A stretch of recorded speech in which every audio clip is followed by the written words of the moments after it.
I'm like, too. When she said, "I'm sorry, I love you," yeah, we literally we thought they had a turning point in St. Thomas. Like by the time we got back, things were very different.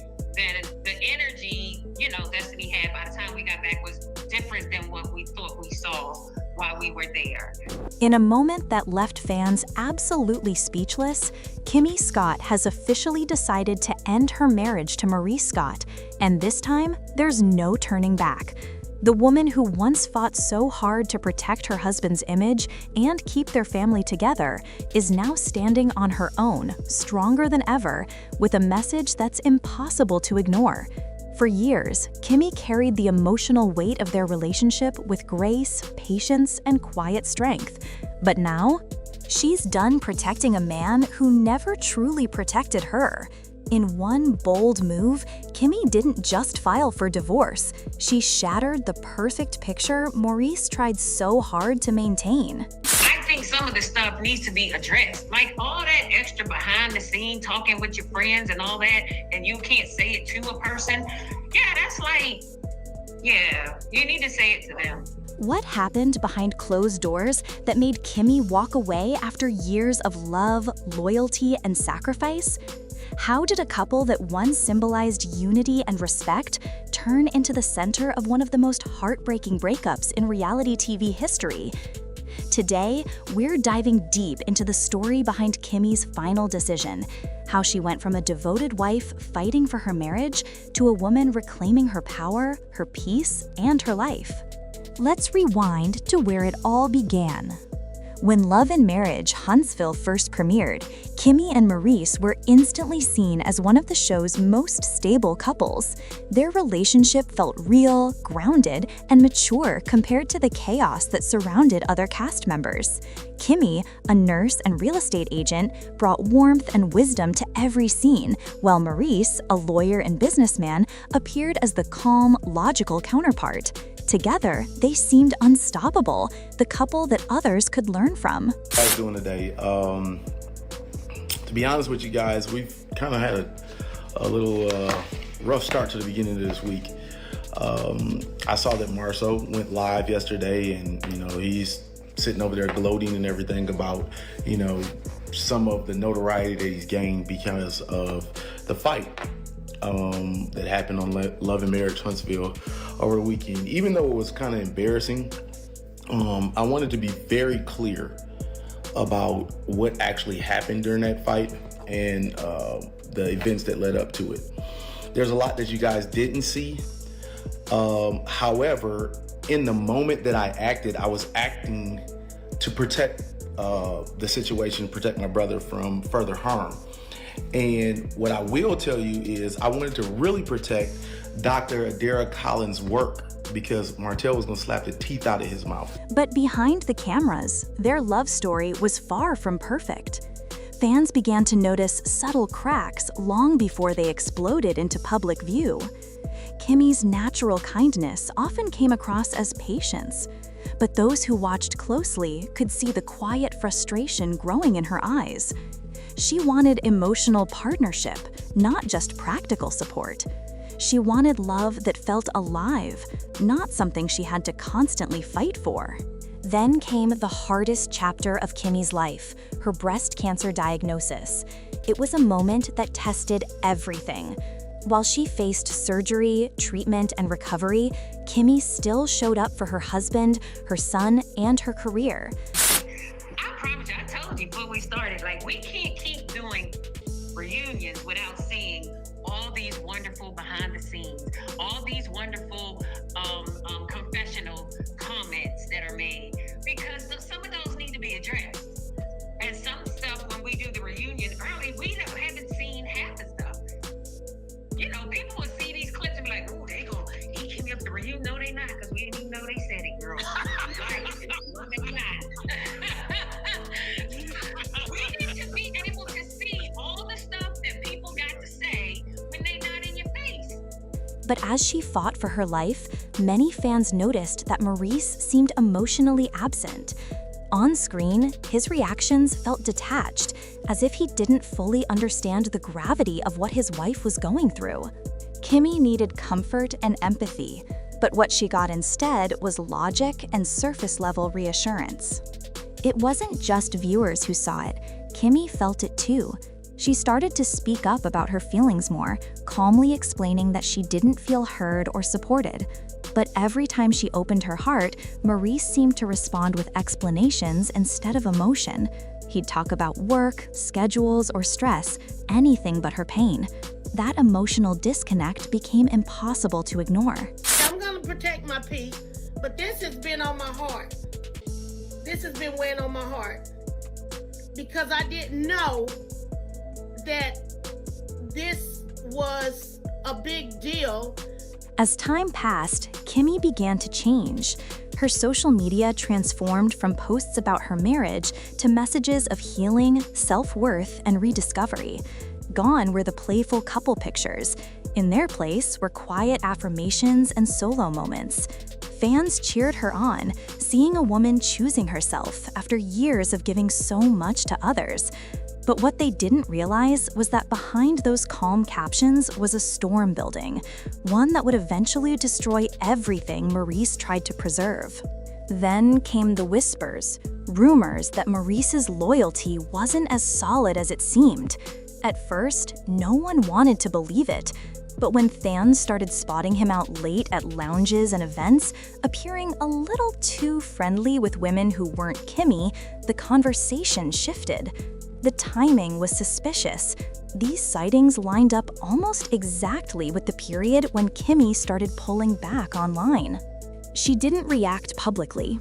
No posts, no statements, just silence. And sometimes, silence is louder than any accusation. Insiders say that was the moment Kimmi emotionally checked out of the marriage, not because she stopped caring, but because she finally realized she couldn't fix what she didn't break. When the divorce papers finally hit the public, fans were stunned. Maurice reportedly didn't see it coming. According to close sources, he believed they were just going through a rough patch. He thought the distance between them was temporary.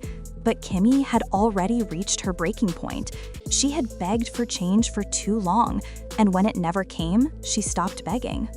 Maurice's reaction behind the scenes was far from the calm composure viewers were used to. Sources described him as panicked, emotional, and desperate to win her back. He texted, called, even showed up uninvited, hoping to convince her to stay. But Kimmi wasn't moved this time. Her heart had already made the decision her mind was too afraid to make years ago. Then came the moment that really broke him. At a private dinner, he arranged to talk things through. Maurice handed her a handwritten letter filled with apologies, memories, and promises to change. He said he'd finally go to therapy, he'd listen more, he'd make her feel seen again. But Kimmi didn't need promises anymore. She quietly looked at him and said, "I love you, but I have to love myself more now." That one sentence ended everything. But just when the situation couldn't get more painful, a new voice came forward, a woman identified only as T, who claimed to have had an emotional connection with Maurice during one of the roughest periods in his marriage. She posted screenshots, DMs, and blurry photos from nights out that painted a troubling picture. While nothing physical was proven, the tone of those messages spoke volumes. They weren't conversations between business partners. They were emotional exchanges between two people who had crossed a line. The timing of these alleged interactions made everything worse. Fans were furious that while Kimmi was battling cancer, her husband was out entertaining other women. One comment under a blog post said it best. She was fighting for her life, and he was out feeding his ego. Another fan wrote, "Kimmi gave him grace when he didn't deserve it. Now she's giving herself peace, and I'm so proud of her." Maurice quickly denied everything, calling it false stories created for attention. But when he deleted his denial just hours later, the damage was already done. The silence that followed spoke louder than words. The man who built his image around integrity and intellect was now facing the biggest public blow to his reputation, not from tabloids, but from his own actions. Meanwhile, Kimmi was moving in silence, deleting old pictures, unfollowing Maurice, and stepping away from the spotlight. She wasn't angry or dramatic. She was calm, collected, and focused. Those close to her said it wasn't revenge, it was release. She was finally putting her energy where it belonged, on herself. When it came time for mediation, Kimmi walked into that room like a different woman. No tears, no yelling, just peace. She didn't ask for a fight, she asked for closure. According to insiders, she requested to keep their shared home, not as a trophy, but as stability during her ongoing healing. She also reportedly included a confidentiality clause to prevent Maurice from publicly discussing their marriage or her health on future episodes or interviews. She didn't want her pain turned into content ever again. And then came the part that shocked everyone. She allegedly requested that Maurice's screen time on Love and Marriage Huntsville be reduced in upcoming seasons, especially in any scenes involving her. It wasn't about ruining his career, it was about protecting her space. She was done sharing her healing journey with a man who couldn't be part of her peace. Maurice, insiders say, didn't argue. For the first time, he understood. This wasn't about punishment, it was about boundaries. And when Kimmi left that mediation room, she left as a woman free from everything that once held her back. Fans have been divided ever since. Some believe Maurice deserves another chance, claiming he simply didn't know how to express himself emotionally. Others say Kimmi made the right decision, that after everything she endured, she had earned the right to walk away. But one thing everyone agrees on is this: Kimmi didn't destroy Maurice's image out of spite, he destroyed it himself. She simply stopped protecting a version of him that no longer existed. Since the split, Kimmi has embraced her peace like never before. She's been seen spending more time with family, focusing on her health, and quietly building new opportunities outside of the show. Her glow is different now, lighter, freer, and stronger. The same woman who once cried behind closed doors now stands with confidence, knowing she survived everything meant to break her. Maurice, on the other hand, has faced a storm of criticism and questions. His silence has only made fans speculate more. Some say he's struggling privately with guilt, while others believe he's trying to rebuild his image slowly. Either way, the reality is clear. He lost the woman who stood by him through everything, and no amount of public image repair can fix what's broken behind the scenes. What's powerful about Kimmi's story isn't just the divorce, it's the transformation. She turned her heartbreak into healing. She took her pain and built power out of it. She showed women everywhere that you can love deeply and still choose yourself when that love no longer serves your peace. As this chapter closes, one thing is certain. Kimmi didn't just end a marriage, she started a new life, one rooted in self-respect, strength, and quiet confidence. And maybe that's the real victory here. So now the question isn't, why did Kimmi leave Maurice? The real question is, how long was she holding herself back before she finally let go? Because sometimes walking away isn't about giving up. It's about remembering who you are before the world told you to settle. Do you think Maurice will ever take accountability for what really went wrong? Or is this the end of a love story that was never meant to last? Let me know your thoughts in the comments, because one thing's for sure, this story is far from over.